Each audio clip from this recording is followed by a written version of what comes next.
इस वीडियो में मैं आपको एक ऐसे टंग के बारे में बताने वाली हूँ जो कि एक फीवर होने की वजह से होता है, जिसे कि हम लोग आम भाषा में रेड टंग बोलते हैं। ये स्ट्रॉबेरी की तरह दिखाई देता है, इसलिए हम लोग इसको स्ट्रॉबेरी टंग बोलते हैं, रसबेरी टंग बोलते हैं। ऐसे बहुत सारे नाम हैं इस टंग के।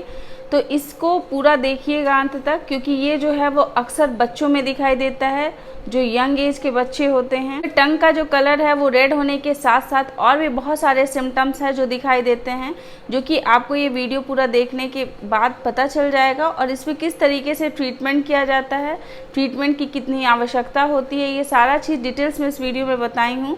अगर वीडियो देखने के बाद भी आपके मन में इससे रिलेटेड कोई भी क्वेश्चन आता है तो कमेंट जरूर कीजिएगा, बहुत जल्दी इसका आंसर करेंगे। हेलो दोस्तों, कैसे हैं आप सब? मैं आपकी डॉक्टर ज्योति पांडे।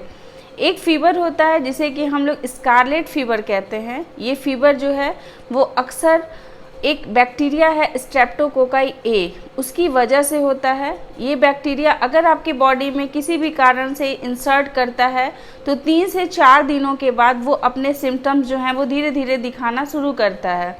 सिम्टम्स जो हैं वो बहुत सारे हो सकते हैं, जैसे कि ये सबसे कॉमन सिम्टम्स होता है गले में खिचखिच होना।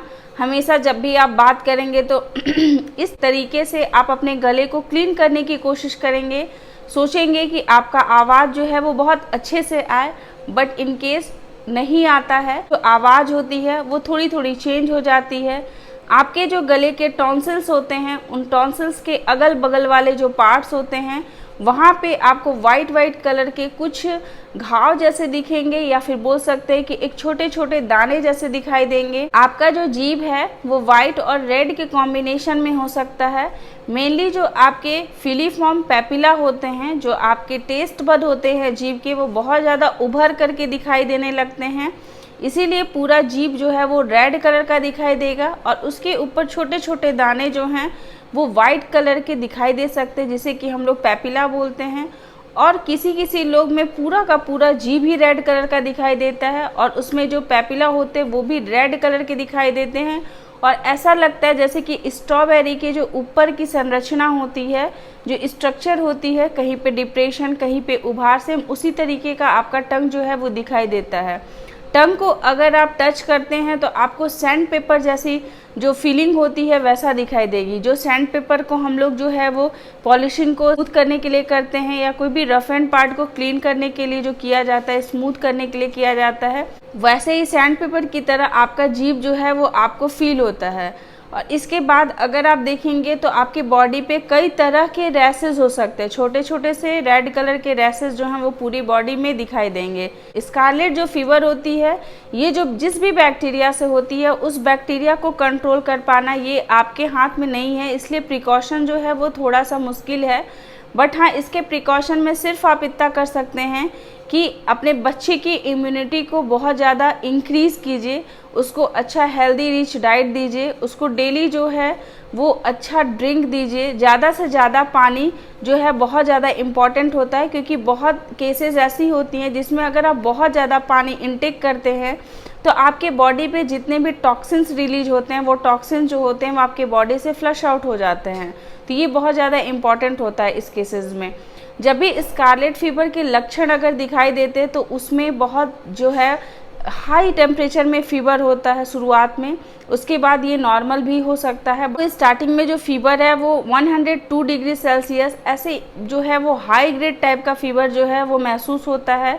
उसके साथ साथ जो हैं वो मुंह में अल्सर्स जैसे हो सकते हैं, आपके होठ जो है वो काफ़ी रेड हो सकते हैं, जो बहुत ज़्यादा बॉडी जो है वो डिहाइड्रेटेड हो सकती है, बार बार मुंह सूख सकता है, बार बार यूरिनेशन हो सकती है।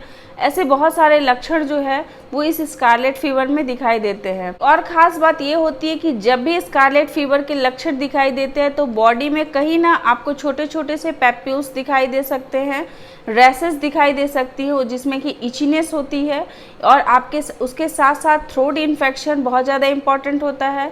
आपके टंग जो हैं उनके कलर जो है वो चेंजेस हो सकते हैं, और बॉडी में इस तरीके से चेंजेस जो हैं आपको देखने को मिलता है। अगर बॉडी में इस टाइप के जो लक्षण हैं अगर दिख रहे हैं आपको, तो ये मान लीजिए कि आपको जो है वो स्कारलेट फीवर है। आप अपनी ओरल कैविटी को देख करके ही ये पता लगा सकते हैं कि आपको जो है वो स्ट्रेप्टोकोकाई जो बैक्टीरिया होते हैं उसका इन्फेक्शन आपकी बॉडी में हो चुका है और इसको ठीक होने में आपको टाइम लगेगा। और इसके लिए बहुत ज़्यादा इम्पॉर्टेंट होता है कि आप डॉक्टर से संपर्क करें, क्योंकि डॉक्टर जो हैं वो इस कंडीशन में एंटीबायोटिक्स देते हैं जिसका काफ़ी रोल है अच्छा।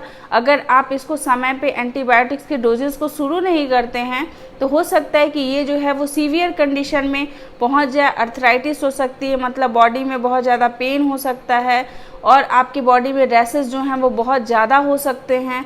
तो इसीलिए जब कंडीशंस बहुत ज़्यादा ना बिगड़े तो उससे पहले ही आप अच्छे से अपने डॉक्टर के पास जा कर के अपनी सारी हिस्ट्री बता दें कि आपका जो एग्जामिनेशन है वो प्रॉपर हो सके। इस कंडीशन में ब्लड एग्जामिनेशन बहुत ज़्यादा इम्पॉर्टेंट होता है और आपका जो थ्रोट होता है वहाँ से स्वैब टेस्ट किया जाता है, मतलब लार के कुछ जो भाग होते हैं उसको ले करके और उसके बाद पता लगाया जाता है कि इसमें किस टाइप का इन्फेक्शन जो है वह हुआ है।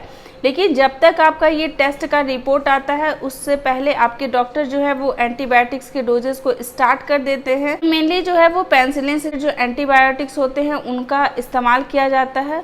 कुछ ऐसे बच्चे होते हैं जिनमें कि टॉपिकल एंटीबायोटिक्स के भी उपयोग किए जाते हैं। तो इस तरीके से बहुत ही आसान हो जाता है एक डॉक्टर्स के लिए ये पता लगा पाना कि आपको स्कारलेट फीवर हुआ है या कोई नॉर्मल एक ऐसा वायरल फीवर हुआ है। हमेशा वायरल फीवर और बैक्टीरियल फीवर जो होता है उसमें दोनों में काफ़ी डिफरेंसेस होती हैं। ये जो फीवर होता है वो एक बैक्टीरियल फीवर होता है जिसके कि बहुत सारे लक्षण आपके मुंह में दिखाई देते हैं, जो मैंने आपको भी इस वीडियो में बताया है।